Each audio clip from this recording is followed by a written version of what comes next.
Well, welcome. It's great to see such a turnout this time of the morning for the mayoral candidates debate for the city of Woodstock. Our event today is sponsored by the Woodstock District Chamber of Commerce, Heart FM, and Woodstock Sentinel Review. So thank you very much for coming out. Your candidates today, Mr. Trevor Bush, Sir Birch, Mr. Trevor Birch, so he gets more exposure because of that.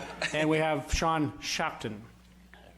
So just to go over the rules of engagement today, each of the candidates will be given 3 minutes for an opening address, and they've been drawn, and so Mr. Shapton will have the first opportunity, and Mr. Birch will go next. Then we have a series of questions that have been circulated previously, so each of them will have 2 minutes to answer their questions, and both of them will answer each question, and then we'll alternate first and second. And you're going to hear that every once in a while. The candidates rue the bell, but that's my only source of authority. So I'm going to be very strict on time, and strict is fair. So each of them will be held to their 3 minutes and their 2 minutes.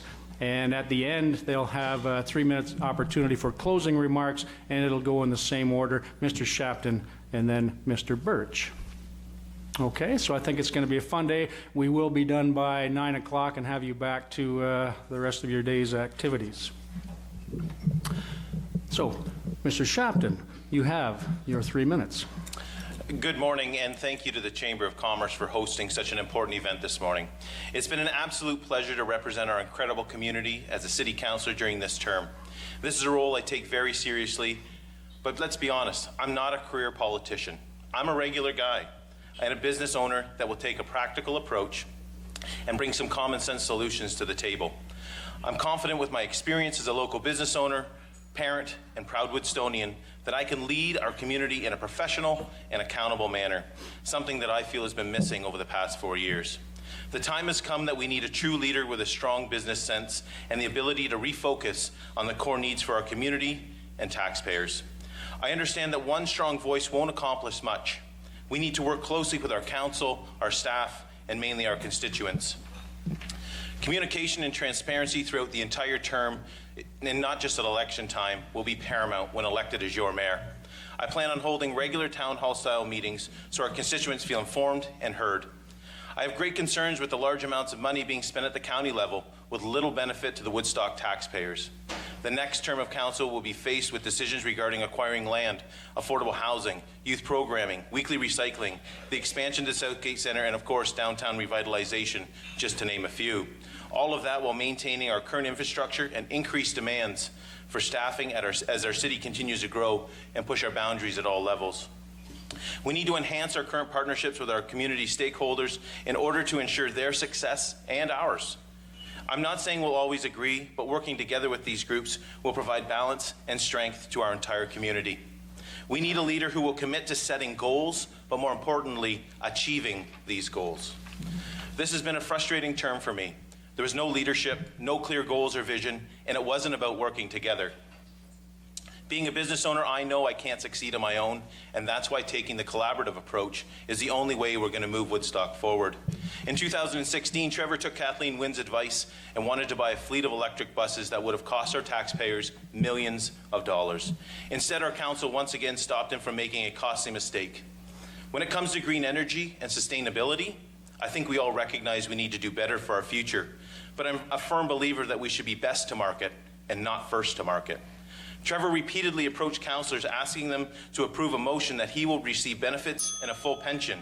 These are the actions of someone that's looking out for himself and not Woodstock. Our city belongs to all of us, and irregardless of your financial status or your abilities, I will be the leader that will listen and find common ground on issues to keep the business of the city moving forward. Together we are better. And on October 22nd, I respectfully ask that you vote Shapton for mayor.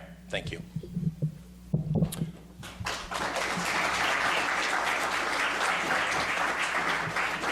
Thank you, Mr. Shapton. Mr. Birch, your 3 minutes. Good morning, everyone. My name is Trevor, and I see a few graduates of Huron Park in the audience today. After I finished my education at Huron Park, I went off to Western University. I studied business and politics, and I have the degrees hanging on the wall. I also have the Richard Ivey Business School Award. After graduating university, I met my wife, Christabel, and we located in Woodstock. To raise our family, I began working at the bank, helping individuals in our community and helping small business reach their goals. And even to this day, when I knock on doors and talk to people that I haven't seen for many years, they tell me that I made a difference in their future at that point in time. I understand business. After leaving the bank, I went to the County of Oxford in the finance department, and I continued my education. I have performance management certificates, I have municipal accounting designations, I have property taxation certificates, and many others. All of those pieces of paper, they represent knowledge of municipal government as well. You hear from my opponent different things about his business experience, and what I would say is lacking is his experience understanding government and how it works. We hear a lot of negativity on the campaign trail, and that's unfortunate. That type of negativity is what keeps good people out of politics. Our city has done amazing over the past 4 years, and our relationships at the county have improved. And one thing that I'll make sure you understand is when you hear my opponent talk about things with the previous government and the previous premier, the mayor's office holds an obligation to the provincial and federal government. They are important. They are elected. The mayor works with those in government as well as those in opposition. And when we have tax dollars that are collected for federal, for provincial, for municipal, at the county level, at the city level, at the education level, and when you put gasoline in your gas tanks, there's gas tax money on the table as well. Mentioned about the e-buses, an initiative that would have saved the city money. But as mayor, I respect the vote of council. When you look at that $6 million in taxes that leaves our community, if you don't put your hand out to get some of it back, it's going to be spent, but it'll be spent somewhere else, in Ottawa, in Toronto, in Stratford, strengthening our neighbors, not ourselves. You need to have someone who understands government and understands how all these levels interact as your mayor. I've enjoyed being your mayor for 4 years, and I'd like to be your mayor again for another 4. Thank you, Mr. Birch.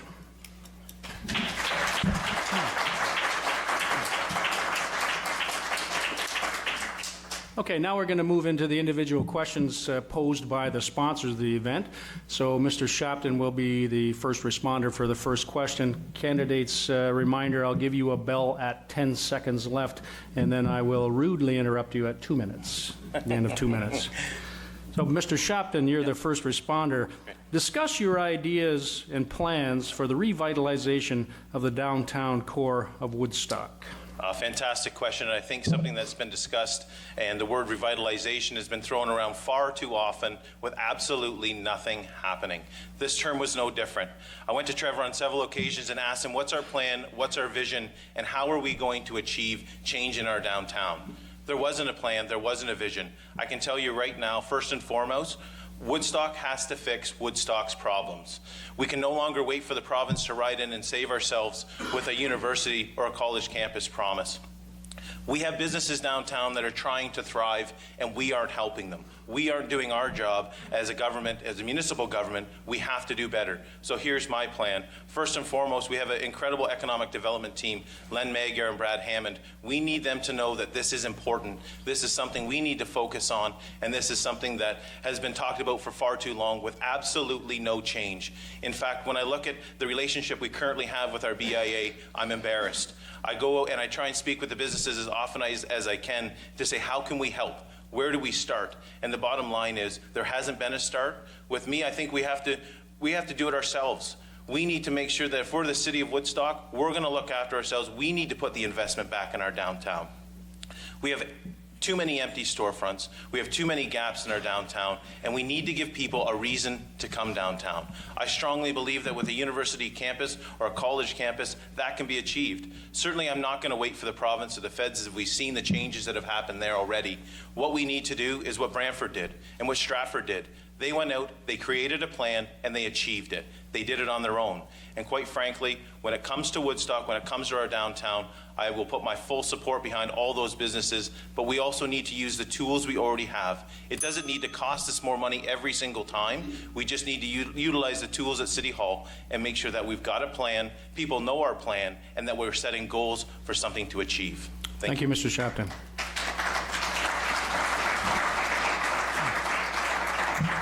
Mr. Birch, discuss your ideas or plans for the revitalization of the downtown core of Woodstock. Right now, we see the street resurfacing, taking out the cobblestone and smoothing out our downtown core. We also see a collaborative effort with many stakeholders that are doing residential intensification. We have targeted increases for population in strategic areas, and this will continue to spur more redevelopment. Increased population in our downtown brings more benefit to merchants. It fills up those empty storefronts, and we need to continue to attract these investors. We have a number of developers right now in our city that are doing this work, and many of those storefronts that seem to be boarded up, the permits are in place, new units are being created. We're at a crossroads in our downtown right now. We're at a tipping point.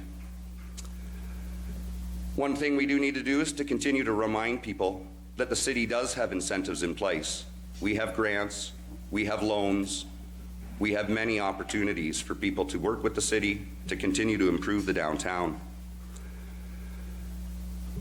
City Council has responded to the downtown with a comprehensive study that is now underway, issues that are impacting the downtown and goals of developing a strategy for our downtown development. This plan and its recommendations from key stakeholders are going to be considering both the short, medium, and long-term goals. Speaking about the university campus, as my opponent has brought up, this is something that is still being worked on, not a campus, but a research ground for PhDs and postdoctorates from multiple universities. I have gone out and we have partnerships with York University, Ottawa, Western, Waterloo, University of British Columbia, Stanford, and we have had students from 32 countries around the world come to our downtown core. Thank you, Mr. Birch. Mr. Birch, you have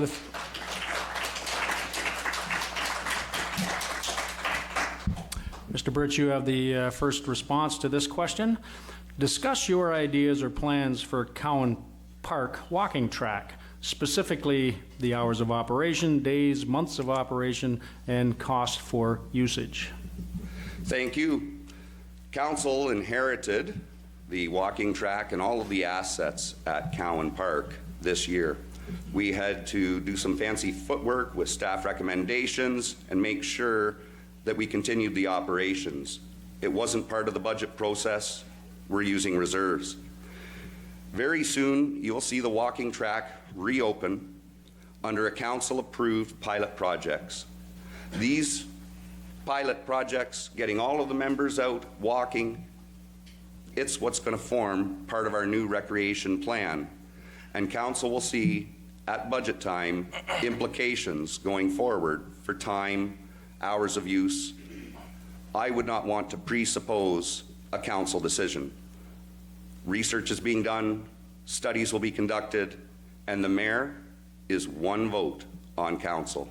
Thank you.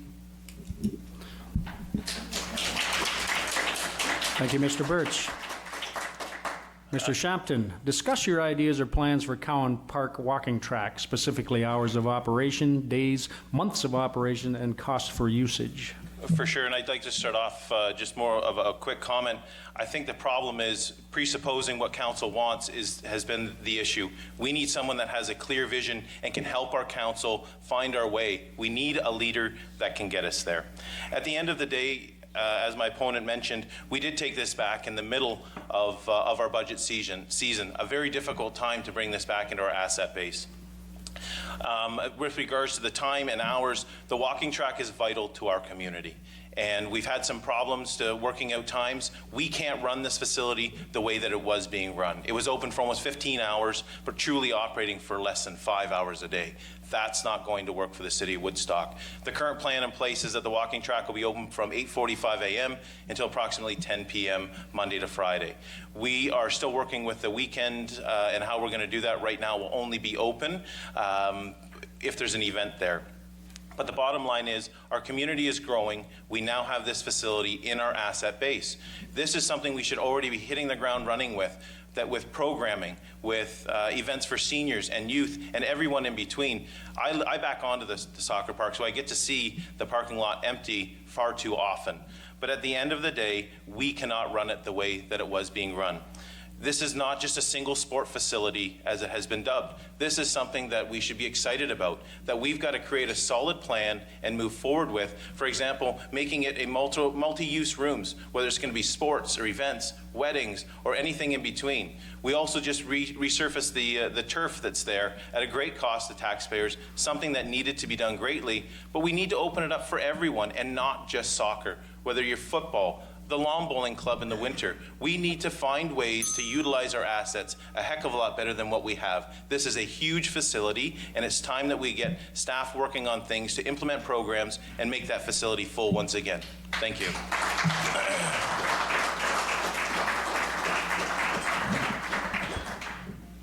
Mr. Shapton, your first question. What are the top 3 things you would cut to reduce our taxes? Thank you for the question. Obviously, cutting services is not going to be anything that I will entertain, and I'll tell you why. First of all, it's a slippery slope. We may take something away from one that somebody really loves. Our tax levy is already high enough. I'm sure everyone in this room would totally agree with that. Instead, what we need to do is do what the city of Woodstock does, but better and more efficiently. I think the time has come that instead of cutting services, we have to look to our growth. We've had an incredible amount of growth on the outskirts of the city. Again, thanks to Len Magyar and Brad Hammond for those incredible growth. But what are we doing with it? And how is it affecting every resident that sits in this room or business owner? We need to use those dollars to deflect any increases. But let's be honest, I'm not going to be the politician that sits up here and tells you that I'm going to cut your taxes, and then 2 months into office, I say, oh, I didn't see the books. They're a lot worse than I thought. Not my style. I'm a business owner, and I'm realistic. At the end of the day, my goal will be to minimize every single tax increase potentially that may come across. My goal obviously will not to be that, but to maintain our tax level. But we cannot start cutting services. You guys don't deserve that. Everyone pays their taxes, or most people pay their taxes on time. And if you don't, there's going to be a penalty. But at the end of the day, I cannot stress enough, cutting services is not how I'm going to go about this. We need to look at things, and the city of Woodstock has to do things better, like every other private business. Just because your costs go up doesn't mean you can push that back onto your customers. Our constituents and our ratepayers are our customers, and I care about every dollar that comes into my possession as the mayor and how it goes out. It's time that we start to do things a little bit better. Thank you.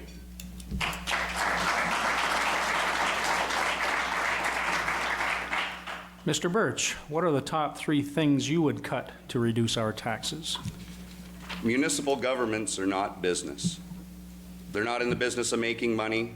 They're not in the business of wasting money. And our levy is made up of both the city, the county, and education. One thing I have accomplished is new financing options and use of reserves at the County of Oxford for one-time expenditures to make sure that they do not form part of the levy. And if you want to look at some of the information, such as the levy amounts, you want to look at inflation versus the increase in taxation. Did we keep it under inflation? There's a lot of different things that go into the tax ratios, a lot of different things for the categories and shifts and reassessment. My opponent did not show up for any of those education sessions that were offered at the County of Oxford to all of our lower tier governments. I looked around the room and I saw other councillors there from other neighboring municipalities, but not my opponent. What we had in 2015 on residential, this is residential combined, city, county, education. The increase was negative 1.53%. The increase in 2016 was negative 0.51%. The increase in 2017 was below inflation at 1.03%. And the increase in 18, again, was not an increase, negative 0.74%. Understanding business is one thing, and I understand business. Understanding accounting, understanding how all of this operates with the growth, with the expanded services, with all of the new improvements we've made to infrastructure, and how the interaction of all levels of government work is paramount. I understand government. My opponent does not.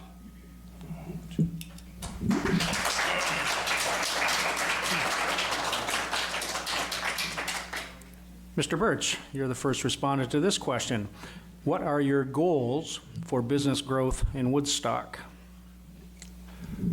We have seen unprecedented growth in Woodstock over the past 4 years. Record sales, 2,300 new jobs. We have completed a boundary adjustment with our neighbor, and we're in the midst of a secondary servicing strategy to get those pipes in the ground as soon as we can for many more opportunities coming our way. We have an amazing economic development department, but one thing you have to realize, a lot of these leads can be generated by the mayor.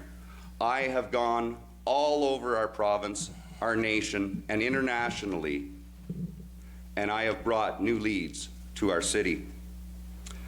Here's another example. We have companies in the city like Woodstock, great members of our community, and they have expanded considerably over the years. And many of you in the room remember they had contract work through temp agencies that went on for years. I had discussions with the board, with the leaders of Woodstock. What you see today is Woodstock hiring directly, no longer through the temp agency, so more food is on the table for those families. Money is saved for education and vacations and etc. Your mayor had a hand in that. That is the type of business development you need, someone who can speak to all businesses, whether small, medium, large, or even gigantic, and look to the future for generations to come, not just the election cycle and the next 4 years. Thank you.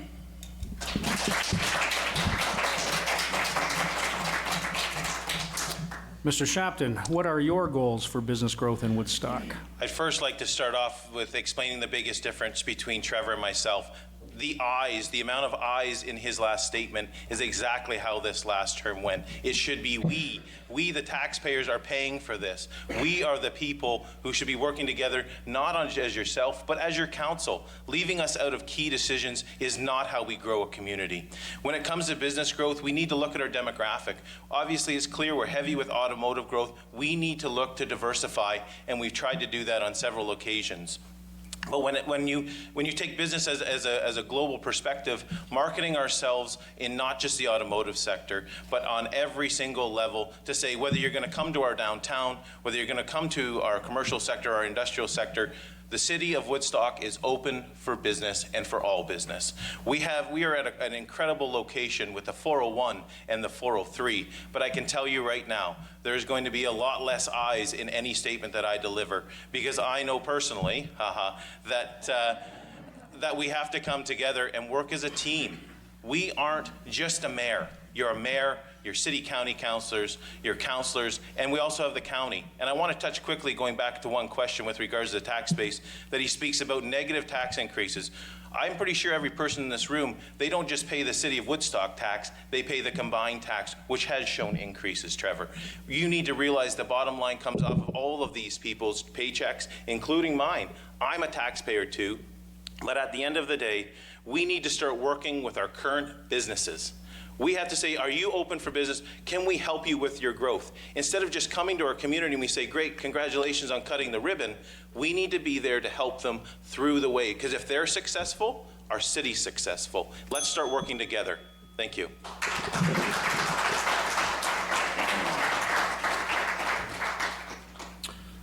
Mr. Shapton, this question's a little redundant, but perhaps you can expand.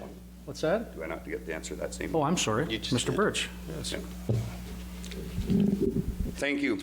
We'll start with That was the that. business growth in Woodstock. was it not? This is the business opportunities in Woodstock. He just answered that, but that's okay. No, this is a This- separate question. So we had, what are your goals for business growth in Woodstock? You started, Mr. Shapton. Now it's Mr. Shapton up for the next question. Okay. How do you plan to improve the business opportunities in Woodstock? Yeah, again, I think this is going to come back to a little bit more common sense. First and foremost, we need to have more shovel-ready ground in our community. We went to the table 3 times this past term with 3 different boundary adjustments, and we came out with 1. The bottom line is, I think the boundary adjustment is just the first step to where we go. We can't just continue to bring land into our asset base and not do anything with it. We also need to ensure that our police and our fire and our transit is made available and enhanced to cover these adjustments. Quite frankly, when it comes to business, we need to get back to the table to all of our partners in Southwest Oxford and East Shore Tavistock. But as being a business owner, again, we have to find our strengths in our community, and we need people to understand that if we're going to grow and we're going to improve, we have to look at new ways of doing business. Marketing globally, as I mentioned a minute ago, far and away has always been our strength. We have an incredible Japanese base of companies that have come here, but they're also struggling to find people that can work. And you look, my opponent mentioned ViewTech. You look at Toyota Boshuko. They are struggling. They're holding weekly job fairs. That means us as a city, we aren't holding our end of the bargain to make sure they're successful. We need to make sure that people are available to work, that we have people in our community that say, yes, you know what, I need a job here and I want to come there and start. When you start to see these huge corporations holding weekly job fairs, it means we aren't doing our job. So I want to improve those that are in our community and help them find meaningful employment. At the end of the day, though, in all honesty, we have to continue to grow the way we are in an effort to expand our boundaries, but also to give ourselves a reason to succeed. Thank you.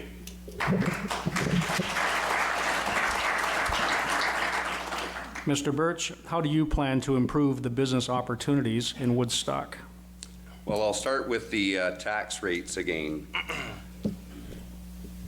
Those tax rates I mentioned were the combined of city, Not true. county, and education. There's changes in your assessments and everything else that go into play. We saw many people's taxes go down. We saw a few go up. Now, as far as business opportunities in Woodstock, we need to continue to work with companies that are looking at coming to our area. My opponent mentioned that I said too many eyes in my previous answer. That was myself traveling to the Economic Club of Canada in Toronto, in Ottawa, to Vancouver, to Winnipeg, to San Francisco. All of these times, council has opportunities to do these types of things. I took time away from my family to sell our city and bring those leads back to our community so that we, as a team, with staff and council, can look to the future. One of the things that I've done recently as well is speaking with the provincial government, our new government, about being open for business. And a way to demonstrate that is a ramp from the 403 to the 401 to help service all of these future industries, to demonstrate that before they even come, we're open for business. They're very excited and they're looking into that as we speak. Our community is amazing, and so many of the people that are here in this room are the salespeople for our community, business owners, chamber members. When you talk to people that you're dealing with, sell them on the benefits of Woodstock. Speak of the positive. We have great location, but we also have great quality of life. Thank you.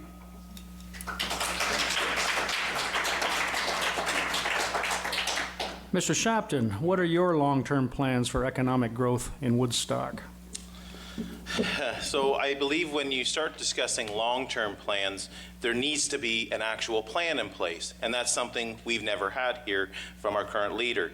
When I look at business and how I've always approached things, long-term growth should be done in a 5-step program.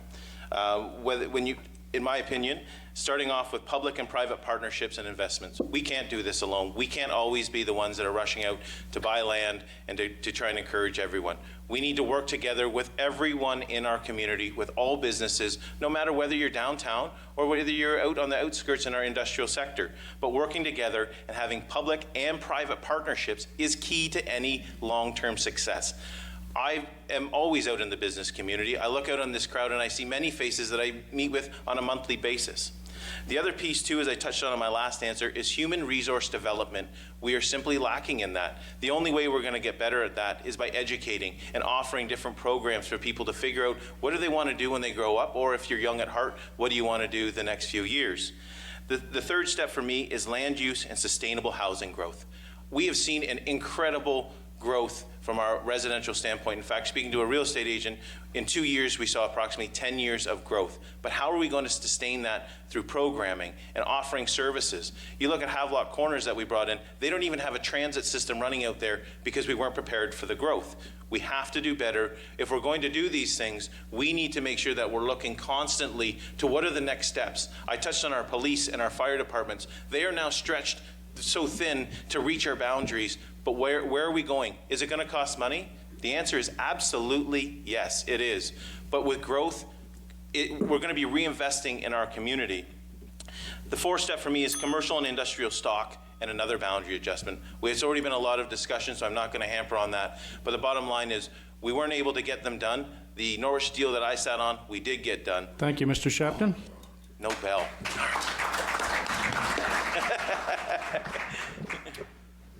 Next question, Mr. Shopton.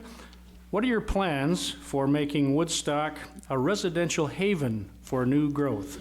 I gather that would be residential growth. Yeah, for sure. And I thank you, Brent, for the question. But again, it comes back to, I think we're doing a pretty good job when it comes to residential land, but what we've left out is our builders group. These individuals, they need more land to build homes on. They simply don't have it, and they're pushing us for the answers. Again, we let the deal fall through our fingers this past term with Southwest Oxford. There's a lot of finger pointing going on, but anytime I've ever done business, pointing fingers doesn't make anybody money or make anybody better. At the end of the day, it's coming together. With my business experience, finding common ground is the only way to move Woodstock forward. We can't sit there and say, I'm in my corner, you're in your corner, because nobody is going to advance the business of the city of Woodstock. But at the end of for me, we need to improve our programming. We have the Cowan Park sitting there now. What are we doing as people come from larger centers here that are used to heavy programming that's available? We need to make sure we're staying current. We have the right staff. We have the right people. It's simply giving them a plan. It's giving them an idea and a vision as to where we want the programming to go. We have to do better at encouraging that. We also need to start attracting more doctors. We're seeing a lot of people retiring in our community, and sure, we've put some money into it. We aren't the only ones struggling with this issue. We've made some advancements, but I want to enhance that even further. We aren't achieving the goal of getting more doctors here, and the fact is, they just aren't coming. So I can't call that a success. When I'm elected as your mayor, I think one of the first things I'll do is I'll sit down not only with our economic development team here, but of course we have to go across the street to the county. This is a major issue, and it's time that we start focusing on where we're going. But we also have to improve our commitment to social, recreational, and our arts and cultural development. People are coming to Woodstock because they want to live here, and I'm no different. I want to be here, but we need to continue to improve on the services that we have and how we're going to get there. Thank you.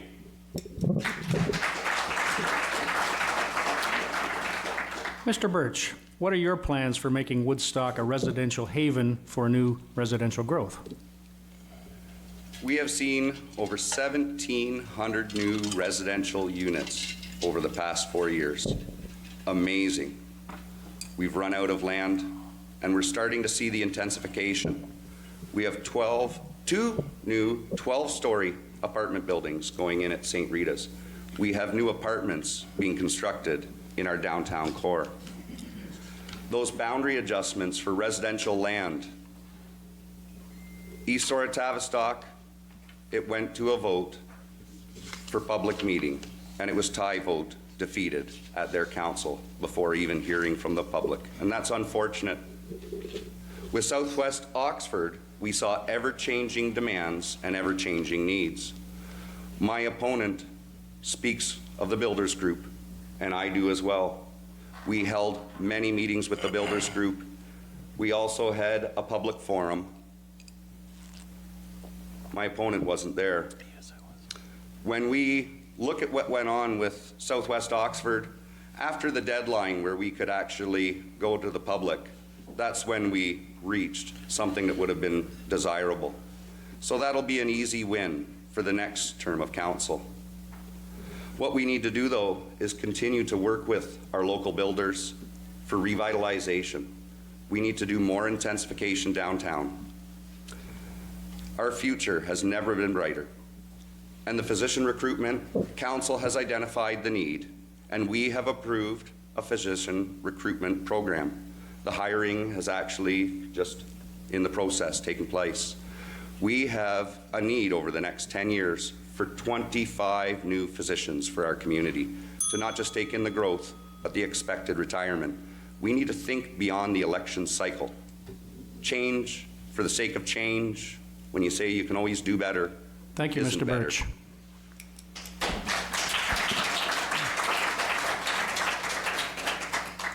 Mr. Birch, your next question. What support or opposition are you giving for the proposed dump in our county? I stand firmly with the county and with Opal in opposing the landfill. I have been to their events, I have been to their meetings, I have been to the legislature, I have spoken to senior levels of government as well. The county has committed to a zero waste goal. I have committed to that same goal.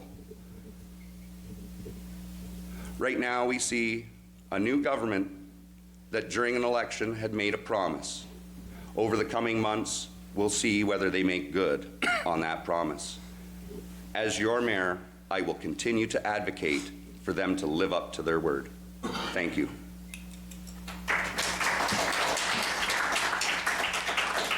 Mr. Shopton, what support or opposition are you giving for the proposed dump in our county? Yeah.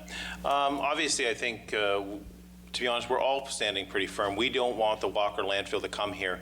But the problem is, I do feel that Ingersoll has been an island, that they've been trying to fight this on their own to some degree. And at the end of the day, the city of Woodstock needs to put their support behind Ingersoll, just like the rest of the county of Oxford does. We need to send a clear message that we do not want Toronto's garbage, period. It's not good for where they want to build it with the water table that runs through there. But at the end of the day, I've always worked to sign the petitions. Brian Smith, I'm not sure if Brian's here, but he sure deserves a round of applause for what he's done because he has been a true community champion. I full well recognize that I can't do this on my own. We need a team of people to help stop this, and I think we're getting there. The other point I want to make is our MPP, Mr. Ernie Hardeman, who has worked long and hard to bring some legislative motions to the table. Sure, we're waiting to see if Premier Ford is going to hold his end of the bargain after he showed support through the election. But I think that is a fair bill that's come forward. We need, one of the first things this council, the new council has to do is write a letter, send our support to Premier Ford and say, we want to see action on this. Sitting back and saying, going to the legislature and saying, you know, talking to all these people, the last time I checked, we have one heck of a good MPP in Ernie Hardeman who's continually gets reelected time and time again. Yes, we want to show our support, but it's time we let Ernie do his job as well. But we need to come together. We all need to sign these petitions. We all need to make sure that our voice is loud as Oxford County and not just Woodstock. Thank you.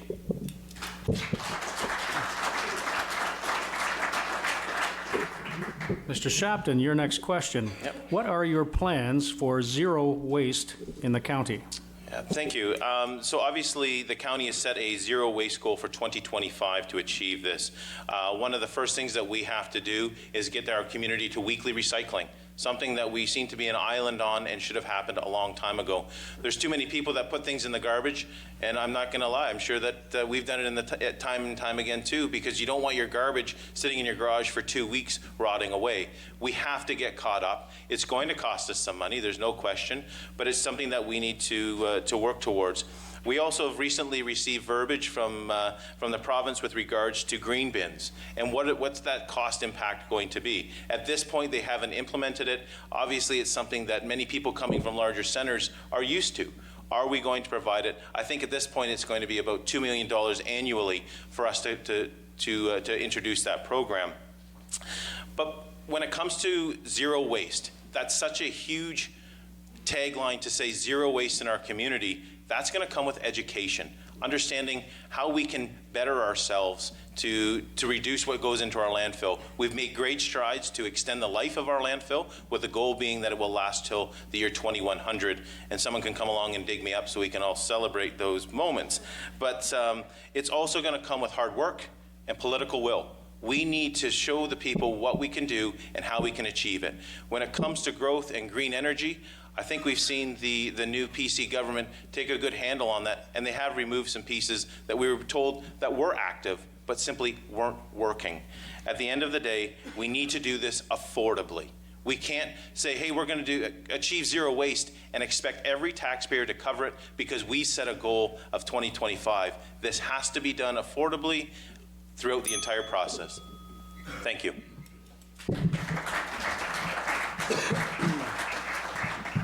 Mr. Birch, what are your plans for zero waste in the county? This has been a topic of discussion over the past 4 years and many more before that. Waste, garbage, refuse, recycling, one of the biggest issues a municipality deals with. And we have continued our discussions. One of the things I'd first like to clarify is both the City of Woodstock and the County of Oxford have passed resolutions supporting Ingersoll, as well as 77 other municipalities at last count. I have lent my support through the county to my team member, the Mayor of Ingersoll, on all of his initiatives. And of course, yes, we have a great hard-working MPP, but he will tell you that having mayors come to the legislature and talk to his colleagues in opposition and everyone else all the way through the process is important. And it's something that had been lacking in the past here in Woodstock. When we look at the zero waste, I used to calculate the numbers for the landfill when I worked at the County of Oxford. And I saw that it was about 2003 on one of the reports, it said our landfill would be closed by 2016. Here we are. It's 2018. Our latest report shows that we have more than 40 years life left. No engineering firm will stamp anything longer than 40 years on that report. And this goal of 2025 is very achievable. I have had many discussions at the county with all of our counterparts. There have been different initiatives they've looked at. Some of them I spoke against, I voted against, and that's through the entire term of council. We have a legal document, a contract in place between the city and the county. And yes, the city needs weekly recycling. Yes, the province has looked at green bins and we'll need to examine that as well. We need to work collectively and we need to let the process continue with our staff dialogue and our political dialogue. Thank you, Mr. Birch.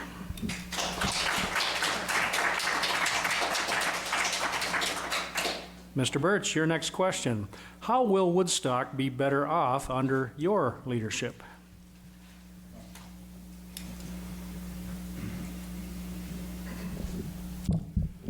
Woodstock has had so many successes over the past 4 years with these improvements that we've made in our relationships directly with our neighbors. I would like to say that I've had a great hand in that.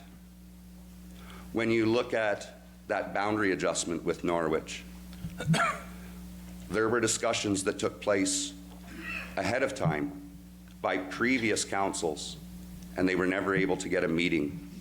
In 30 years, it was not a receptive thing. That very first time that I visited our neighbors' council meeting, Larry Martin, the mayor of Norwich, he introduced me. Council, we have a special guest with us today, His Worship Trevor Birch of Woodstock. Please stand and be recognized. After they finished clapping, he asked if I had a few words, and I said, thank you for the kind introduction. I must make a correction. When I am here, I am not the mayor of Woodstock. I am your team member at County Council, and I am a councillor advocating for your community. With friends and neighbors, borders are irrelevant. I continued to work with them to advocate for many of the initiatives they wanted to see at Oxford County Council. And after time, when my council at the city gave direction that I could write the letter to start the dialogue, they answered the letter, and we successfully completed it. This is the type of leadership that you need. Someone who goes about the business quietly, someone who builds up others, works with team players that are our neighbors, works with all stripes of government, no matter what political stripe they are. It's not a time for partisan politics, and it's not a time for saying we can do more, we can do better, without having the plans in place to actually extend that hand of greeting.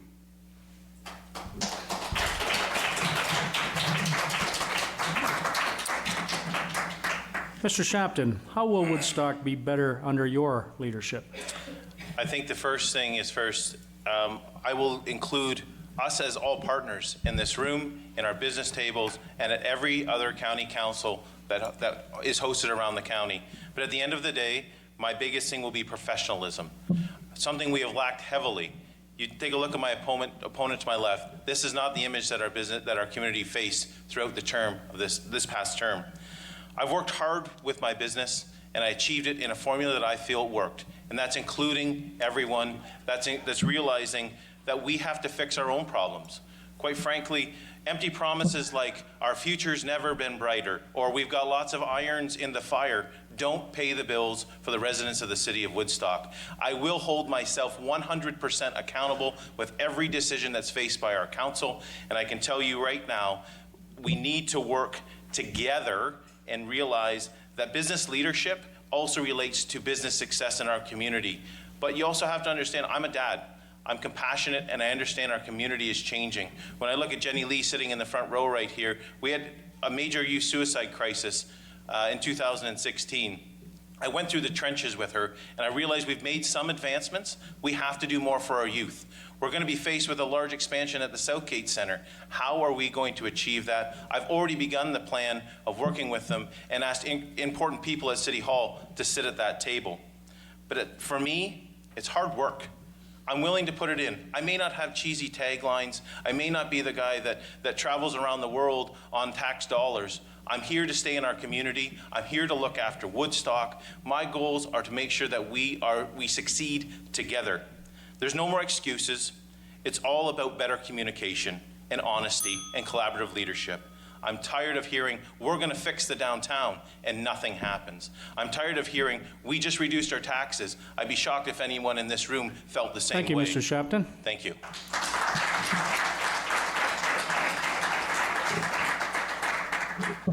Mr. Shapton, are you in favor of weekly recycling, and what would that initiative cost taxpayers? For sure. Obviously, I've already stated it once here. I am 100% in favor of weekly recycling. With the numbers that we currently have from a report that came forward, I believe in 2016, it's going to cost per household $10 to $12 to implement weekly recycling. Keep in mind, we need to add a fourth recycling truck at approximate cost of $275,000. That's just a capital piece. There's also a cost of approximately $175,000 to $200,000 annually to implement this change. This is a report that's already been submitted to council. We just haven't done anything with it. At this point, that needs to be one of the first things that we achieve. If we're going to set grandiose goals that say zero waste and zero poverty and all of these great things, we as the City of Woodstock have to realize this is our time to own this. We need to do our part, and absolutely I will support weekly recycling. Thank you.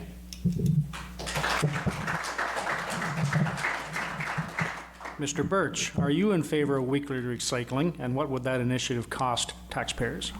Yes, I'm in favor of weekly recycling. We've heard it from our ratepayers that that's what they desire. We have had surveys, we've had reports at City Council, we've had reports at County Council. As mentioned before, we have an agreement with the County of Oxford to the City of Woodstock on costs and implementation, and we're continuing to work through that. One of the things that we have to look at as well is we see our neighbors collecting on a 6-day cycle. So instead of 52 pickups a year, it's 40 pickups a year. That has considerable savings.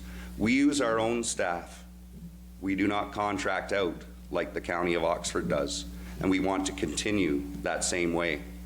So this is something where the dialogue must continue. That agreement needs to be ironed out again with staff and politicians. Thank you.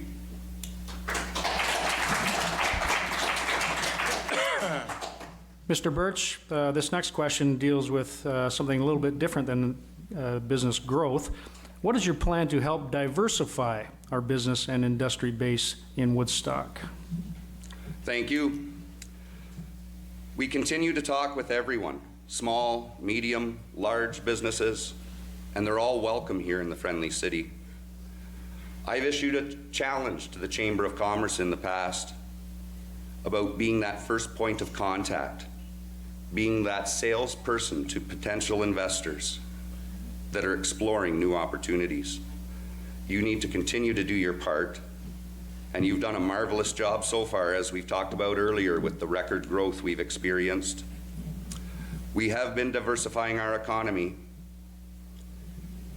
and our businesses have been adapting and changing, and we need to help them in that process together as a council, as well as with our economic development staff.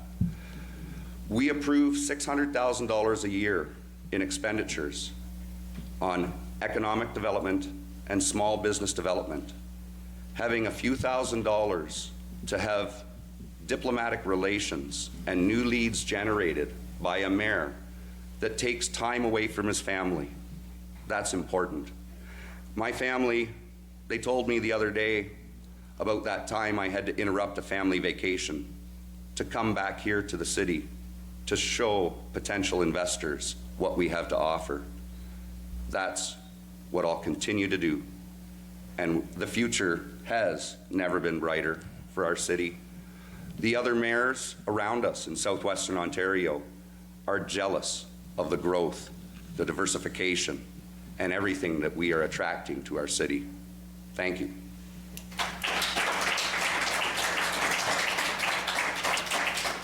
Mr. Shapton, what is your plan to help diversify our business and industry base in Woodstock? And let's be clear here, as the mayor of the city of Woodstock, I certainly won't be looking for accolades because I had to leave a vacation to do my job. At the end of the day, we also need to realize that we've had opportunities to diversify, and we've lost them. We've all seen the CTV news, 1,000 jobs coming to Woodstock and shovels in the ground. Where is it? For myself, that was one of the biggest lost opportunities. Unfortunately, because a lot of those discussions were behind closed doors, we can't discuss them. Our economic development manager, Len Mager, had to issue a memorandum to all council so that we understood not to run to the media until the deal was signed. We haven't heard from that business since. Diversifying is having an understanding of business to hold our cards close to our chest. There are times that you need to roll out those opportunities and let that company create your success. When it comes to diversifying, we are heavy with automotive. We have one of the most incredible economic development teams with Len and Brad, and I've pointed it out many times today. They are the true champions of our community. But where are we going? How are we going to get there? What is the plan? The plan for me is to simply market to other people, to say, if you're a university, we want you here. If you're a service provider, we want you here. If you're a downtown retailer, we want you in the city of Woodstock. We aren't just an industrial town. We need to realize there's many facets and many working parts to create a successful community. The biggest issue is we don't have a plan right now, or at least not one that I've been fortunate to be told of. Maybe perhaps while Trevor was flying around the world, he's created a plan. But at the end of for me, we need to make sure that Woodstock is first, and we know we need to diversify. These opportunities are coming to us. We simply lost them. So let's work hard to get them back. And I can tell you right now, the company that we've lost, I plan on making a phone call on the first day to say, you won't have a leaky ship with Sean Shapton as your mayor. Thank you.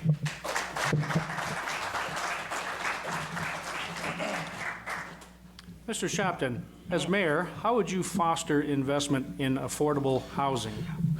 Certainly, probably one of the biggest issues on this election. We currently have 1,500 people on the wait list for affordable housing. That's over a 7-year wait if people don't make it to the 7 years. That's not good enough. My opponent totes a fancy article that came out from the county delivering the vision. In my opinion, 386 new affordable units isn't enough. On the front of this is a fancy classroom that sits directly in the middle of our dump at a cost of $2 million. Wow, what we could do with $2 million for affordable housing. When you look at a report that was approved for $1 million, a single source report, $1 million approved, well, Trevor sat in that horseshoe. For me, money has to be allocated. We need to refocus our core spending. I'm tired of watching all of these green initiatives fly out the door. I agree we need to do better, but I'm not buying 50-inch TVs when I can't afford to pay my rent. At the end, for us, we have to make this a priority. We have to ensure that a new formula is being utilized. I watched what Waterloo did. They created a grant program that would allow homeowners to put an apartment in their own home at a $25,000 grant. These are the things we need to look at. Our wait list is too long. We need things that can be fixed now, not in 2 years, 5 years, and certainly not over the next term. We've had every opportunity. Let's get working and let's do it. But we also need to make sure that investors know that the city of Woodstock is open. We need to speak with existing investors here in our town. There's a lot of incredible entrepreneurs.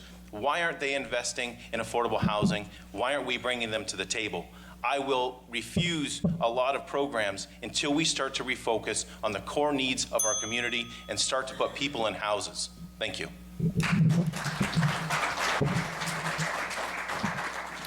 Mr. Birch, as mayor, how would you foster investment in affordable housing? The County of Oxford approved the Housing First strategy. It was something that had come to council under previous terms and had never been approved. It came under this term, and by networking with my counterparts, it was approved unanimously.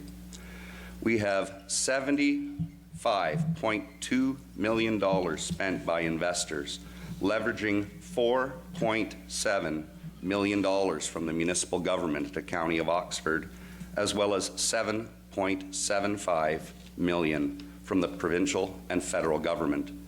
Those 386 new units is the envy of the other cities around us. Yes, the wait list is long. Yes, we need to do more, and we've been doing more. We have been selling off assets in order to attract that investment, in order to get those new units.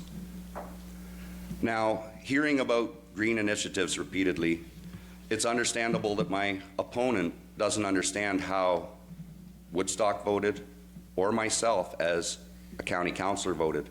At every turn, I voted no to that facility at the landfill.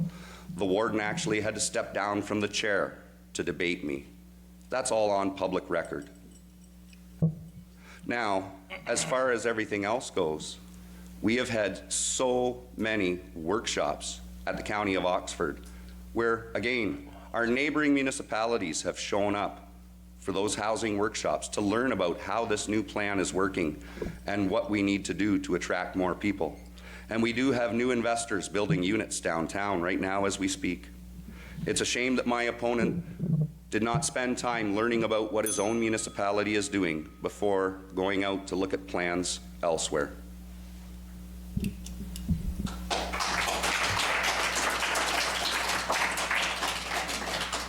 Mr. Birch, a recent study indicated that Woodstock ranks 5th among Canada's most at-risk communities from the threat of workplace automation.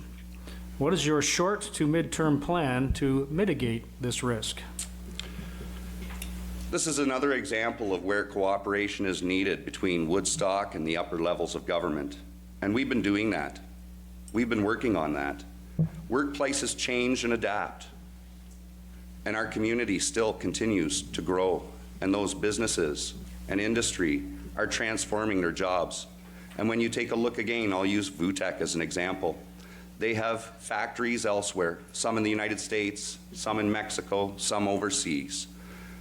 For their North American operations and their plants here in Woodstock, we have the technical jobs, we have the engineering jobs for those plants that are located south of the border. This is helping business in the medium and long term make sure that they are nimble and adaptive to the changing environments around us. The city will continue to support all of our small, medium, and large businesses and industries to continue to adapt and change to any outcome at any time. Again, there's other communities that have lost some of their manufacturing base. We have not. We have continued to expand.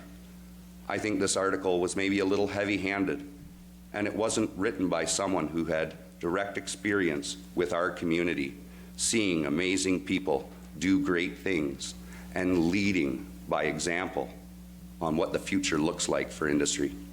Thank you. Mr. Shopton, a recent study indicated that Woodstock ranks 5th among Canada's most at-risk communities from the threat of workplace automation. What is your short to midterm plan to mitigate this risk? For sure, and again, it comes back to realizing how heavy we are in an already automated industry. But what we have to do is protect those jobs on the short term. We need to make sure that the contracts are longer to protect those employees, but with a realization that there could come a time that someone's job is automated, unfortunately, no matter how hard you work. That's technology. What we also need to do, in my opinion, is recognize, although my opponent feels that we provide lots of job availability, I guess that's why ViewTech and Toyota Boshiku hold weekly job fairs.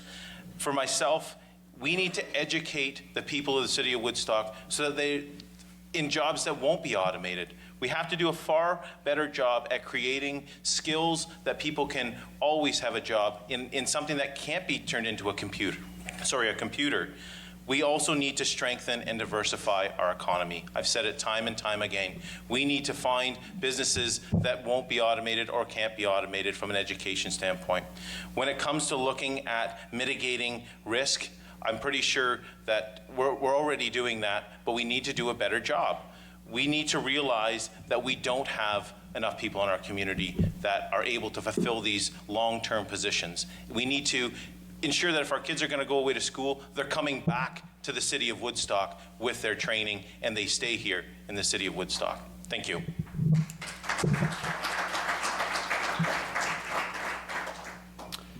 Mr. Shopton, you both speak about working in partnership with community agencies. What agencies have you worked with and on what projects? So with this question, I think it's important to try and make this quick because I only have 2 minutes, but the Welkin, formerly known as OECYC, Oxford County Community Health Center, CMHA, our school boards and our school trustees. When it came to the youth suicide crisis, I'm not sure that, although as a council we approved things, I worked hard with Jenny Lee and with so many others, other agencies, to make sure that we had a successful outcome. That was a huge undertaking that unfortunately brought some negative headlines to our community once again. I wasn't worried about the negative headlines. I was worried about those kids that thought they needed to take their lives for no reason. I also worked heavily with the United Way, but we need to get back to working with our trustees on a regular basis. School board trustees are lacking. We haven't had any relationship at all in the past, and so many in this room that I look at right now are rolling their eyes because they realize the problems we have start because we don't have a partnership or any type of community anything there. WDDS, Woodstock District Developmental Services, I work closely with. In fact, last night was the Runway of Stars, where you partner yourself with a client and they're able to raise a lot of money. Ensuring that this facility stays open because of their new addition and helping them to pay the bills is how we get things done. Operation Sharing, one of the goals that's been set forward is zero poverty. How can we possibly understand that if we don't have any relationship with Stephen Giuliano or his team at Operation Sharing? I've already committed to being on that board as the mayor so that I can get a better understanding as to what's happening in our community and how we can help those that are less fortunate. Our Small Business Enterprise Center, I was so pleased to be able to work with them closely, and 7 of our young entrepreneurs this past summer, as we welcome them and congratulate them on creating jobs. These are kids that have already created successful businesses, and they're staying in our community. Thank you, Mr. Shopton. Thank you. Mr. Birch, you both speak about working in partnership with community agencies. What agencies have you worked with and on what projects? I've worked with the mayors of Sarnia, Windsor, St. Thomas, London, Stratford, Brantford, Kitchener, Waterloo, Cambridge, and Guelph. And together, we were able to formulate a coalition called Mayors of Southern Ontario, MOSO. Our voice together is larger than the City of Toronto. Senior levels of government come to us from the province, from the federal government, and we have been working on a lot of initiatives. Another good example is our Brick Pond, the largest urban wetland in Ontario. We have brought together Ducks Unlimited, Stewardship Oxford, Oxford Fish and Game, Oxford Trails Committee, Woodstock Environmental Advisory Committee, Upper Thames Conservation Authority, the provincial government, Ministry of Natural Resources, the city, and the county, along with local industry and business. And we are beginning a complete rehabilitation of that site. I've also been involved with numerous religious affiliated groups, and there are many in the city, more than just one, as mentioned by my opponent. And I work behind the scenes with all of those groups to make Woodstock a better place for everyone. Same happened during the youth crisis. The kind of work that is done with no expectation of recognition or reward, it's done to make Woodstock a better city and to make this a better world for everyone. Thank you.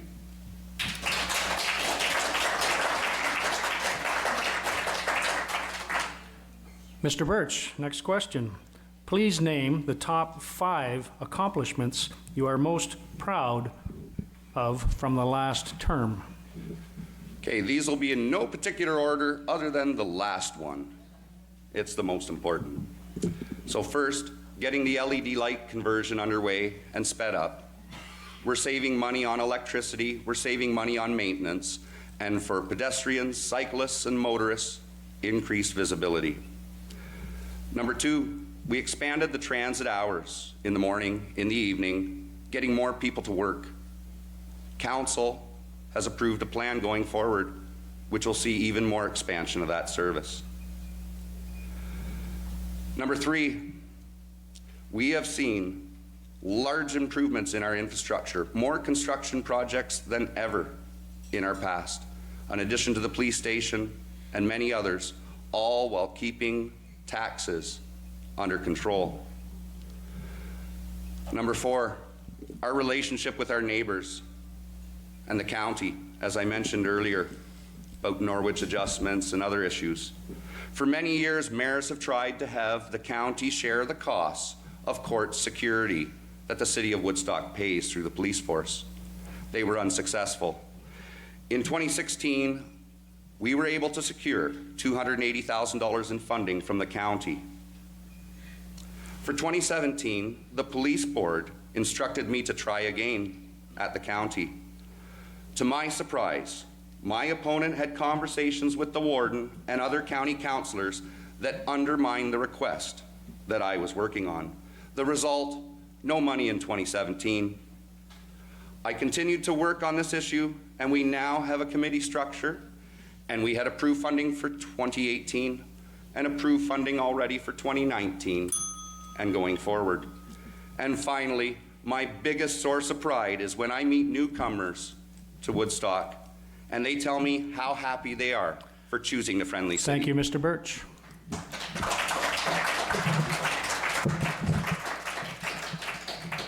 Mr. Shapton, please name the top 5 accomplishments you are most proud of from the last term. Without a doubt, one of the top 5 for me would be our youth suicide crisis. I wasn't there for the national media. I was there because I was tired of watching these kids kill themselves for no reason. I was there because I wanted to see a change in our community, and it was time that somebody stepped up to the plate and acknowledged what the issues really were. I'm proud to say, working with our MPP, working with the Minister of Education and the Minister of Health, we now have a solid release plan for these kids so that after they attempt suicide, they aren't simply sent home to sleep in between mom and dad. That's something that I will always hang my hat on. I'm proud because I introduced a fire advisory committee, giving our community and our fire services and our firefighters the opportunity to have a liaison between council and the public. People long misunderstood what they did and how important they were to our community. That's something I will always, again, be very proud of. Working directly with our seniors and looking at the advancements of their building and how we can improve their programs is mandatory and something that I did every single day. Our police department. Yes, I spoke to the county warden because I was chair of the police board and that was my role. I worked because at the end of the day, we had to fight for $150,000 when I saw them offering $2 million for a classroom that sat in the middle of our dump. We fought hard for months and years for something that was lost over 10 years ago. But without a doubt, 100% in my heart, community issues and dealing with our constituents to let them know that I am available. I'm not just here when the media is here. I'm not here for a photo op. I'm here to make sure that their issues and their concerns are heard loud and clear. I have no problem asking questions. Our CAO is over to my left, and I know he is a lover of many of my questions. I don't care. I'll continue to do it because it's our people of our city that matter, not the big national media that comes around. Thank you, Mr. Shapton.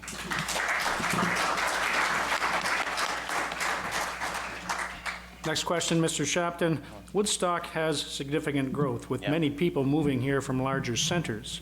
An expectation for municipal programs and services is growing. How do you intend to meet the residents' needs? First of all, it all begins with listening. One of the biggest mistakes that politicians make is they have to talk a lot and they think that they have all of the answers. That can't be any further from the truth. Until we start listening to what the requests are from our constituents, we won't see any change.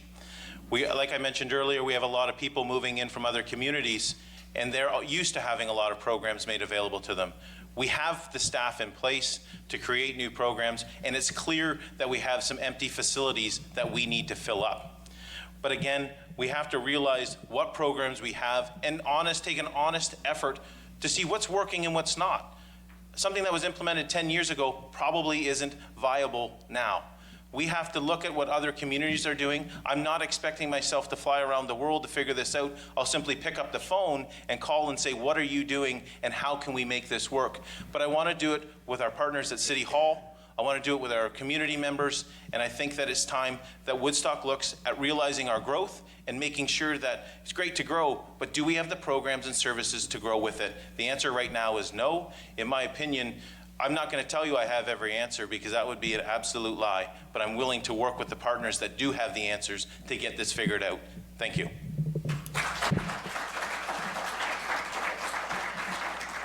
Mr. Birch, Woodstock has had significant growth with many people moving here from larger centers. An expectation from municipal programs and services is growing. How do you intend to meet the residents' needs? Along with increased population, it also means increased tax assessment. And we need to think long-term on how we're going to invest that new assessment.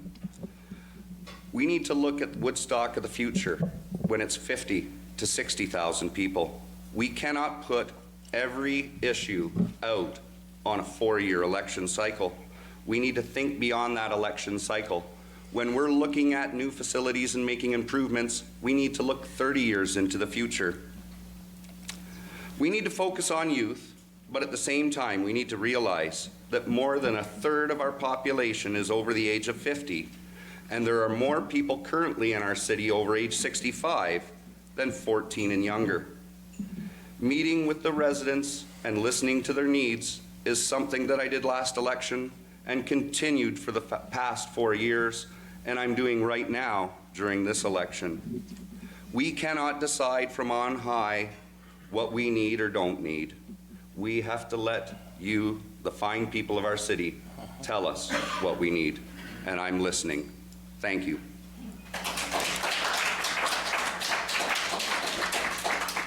That ends the questions that were developed by our sponsors. We don't have a lot of time for others, but we do have a list of questions that were submitted by other interested parties. We've covered most of them. There's one area which we may not have covered. Mr. Birch, this will be to your question first. It seems that property taxes are very high for a small city, and there appears to be waste in some of our city departments. What plans do you have for increasing the efficiency of City Hall? Well, we look at all of these different aspects during our budget workshops with council. The new council will have education sessions and they will see how the departments are run. When it comes to waste, I do not think there is very much waste right now at City Hall. I've spoke about our need to look at financing options at the county. I've spoke of how there were several initiatives where I voted no, as well as others from the city. We need to continue to look there. That's a huge impact on every dollar that is collected for taxes. When you want to look at efficiencies, you need to make sure that you're not taking a short-term view of things. If we make a cut here, a cut there, what is the ramification going to be the following year? Are we going to be faced with a larger increase because we held back progress on a service or an expansion of service? We've experienced that with our art gallery. They were put on hold for a few years, and now the next council will be faced with a large potential increase. I don't see the art gallery as a waste in our community.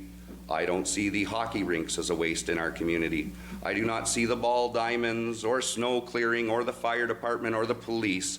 These are all different services that we need to pay for.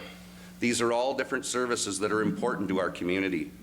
Individuals here in this room might not be putting on a pair of skates and skating, and neither do my children, but they enjoy going to the art gallery. And we find great efficiencies because we're a community that thinks forward, a community that looks to the future and has people that have heart and have passion about what they do. And I have the utmost admiration for our staff, both at the city and the county. And this is something that I've seen from behind the scenes before I assumed this role, when I worked at the County of Oxford for over 11 years, seeing all of these interactions of various departments. Thank you, Mr. Birch.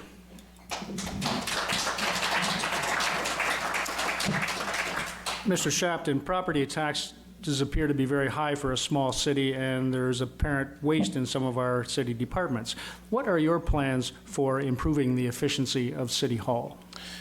First of all, I would like to indicate that with regards to the city of Woodstock, I've taken the time to go to each department, not just because it's election time, but throughout my entire term. I can tell you right now, as my opponent mentioned, I don't believe there's a lot to cut at City Hall. And in fact, I mentioned even earlier that I don't believe cutting anything is the way to succeed for our future. Simply all that that will do is set us behind. Then at the next term of council will come in and they will be set up with a bigger task like what we were faced with the roads. But ultimately, it's the 40% that goes to the County of Oxford. So everyone understands 40% of your tax dollars, so 40 cents on every dollar, goes directly to the county. We have to do better at how those funds are allocated. We need to ensure that those monies are refocused to the proper needs that benefit the taxpayers of the city of Woodstock. When I look at all of the assets that we have in our current base, whether it's the art gallery, whether it's the museum, or whether it's our hockey arenas or ball diamonds, as my opponent mentioned, these are all important to the satisfaction of our community. I don't want to go down that slippery slope, but at the end of the day, if we aren't managing that 40% better than what we did this past term, we're all in big trouble. We're going to end up where that 40% is such a large number for your tax dollars that we just can't get there. We need to set clear goals. What do we want to achieve at County Council? What do we want to achieve in the city of Woodstock? Right now it's about creating a plan and creating the vision, and I will be working hard to ensure there's no fat on the bone. Thank you.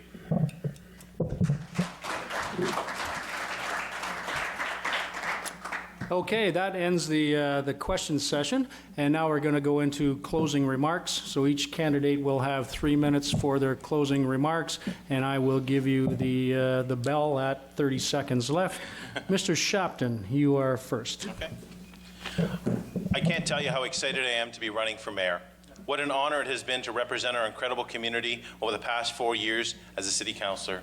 First of all, I want you to understand why I chose to run for mayor. We are simply at a crossroads, and we need a leader that has fresh ideas, but more importantly, solutions to help move our community forward. We need solid partnerships and relationships that will last our community for decades, not just today.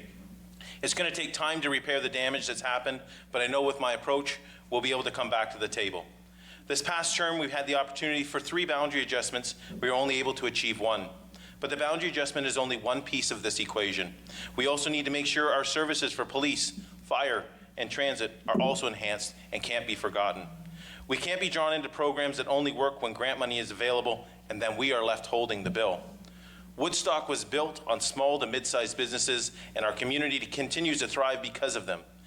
It's time we worked with and promoted all businesses to ensure their success, because when they succeed, our city succeeds. We need a leader that understands the challenges of being a business owner with the compassion of raising a family. So many families are struggling to make ends meet for one reason or another, and not through lack of trying or determination. It's time we refocus our spending on the core needs of this city to ensure stability for all. We need to remember we have to look at new ways to achieve our goals and not continually going back to the taxpayer for more. I've said it many times in the past, I'm not your typical politician. I prefer to lead collaboratively and realize it takes many hands to run a successful community. Having a track record for getting things done, I'm not afraid to tackle the tough issues, and I will work tirelessly to move Woodstock forward. I recognize we haven't had an issue like the art gallery or selling Woodstock Hydro, but not doing anything at all isn't the answer. We have to stop waiting for someone else to fix our problems and start figuring out ways to create our own success. No longer am I willing to sit back and watch our community go backwards. The last 4 years, when I've heard Trevor use the word I when it should be we will deliver a university or college satellite campus under my leadership. We will look to enhance our services through industrial growth and minimize any tax increases. Leading by example, I will reduce my compensation. We can't expect others to pay more tax while council's compensation increases. We need to take responsibility by focusing on the goals of our community and not a personal agenda. We will hold ourselves accountable at every step of the way. We need a leader that will listen. You can't expect a different result using the same formula. And on October 22nd, I respectfully ask that you vote Shapton for your mayor. Thank you.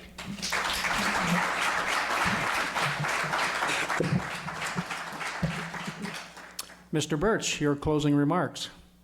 Well, thank you very much for the opportunity today to discuss these important issues with you. And you've heard many phrases from my opponent, like we need to do more and we have to do better.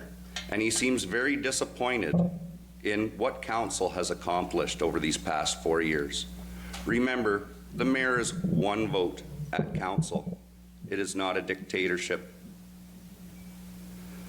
When we look at what's going on right now with our senior level of government, and you've heard about the changes to Toronto and the size of council, we need somebody who not only understands business, but also understands government to be there with our senior level of government to advocate for changes to the structure of our municipality as they come forward. I know how our two-tier municipal government system has worked. I've seen the flaws of the past, and I will be there to advocate for our community to make sure that what we are faced with in the next election for representation is something that's a benefit for our entire community. As mayor, we have networked at the Economic Club of Canada in Toronto and Ottawa and elsewhere, and we brought those leads to the city. I do not say I very much, I say we a lot. This is our job performance review at this point in time, and I would like to renew my contract with you. Our future has very bright potential because of the amazing people that are here. Change for the sake of change is not something that you need. Change for the sake of change because someone can promise they'll do better, and yet they were not there at those opportunities to learn about what is actually going on with these programs, what is going on with industry that sits on these committees that has helped shape these goals. These goals are not absent, as my opponent would say. These goals are very real and public, and it's made from the grassroots, from business, from industry, from retired farmers, from people who have made this community their home. And I must say, I'm very disappointed in the way this election has gone on with some of these whispered personal slams and attacks from my opponent. And it saddens me that these are the sort of actions, as I said earlier, that keep good people out of politics. I want to make sure that everyone understands how important it is to get out and vote. We have many advanced polls. Make sure you get out and vote. Make sure you encourage your neighbors to get out and vote. Vote Trevor Birch. Proven leadership. I understand business. I understand government. I love this city, and I love my job. Thank you very much.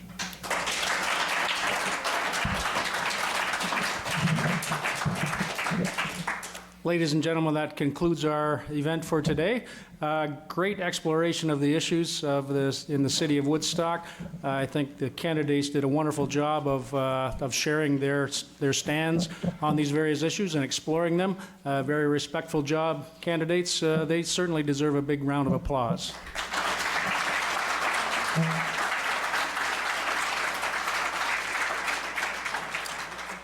And I believe that they'll be around to answer a few questions that you may have if you didn't get all of your issues explored to your satisfaction.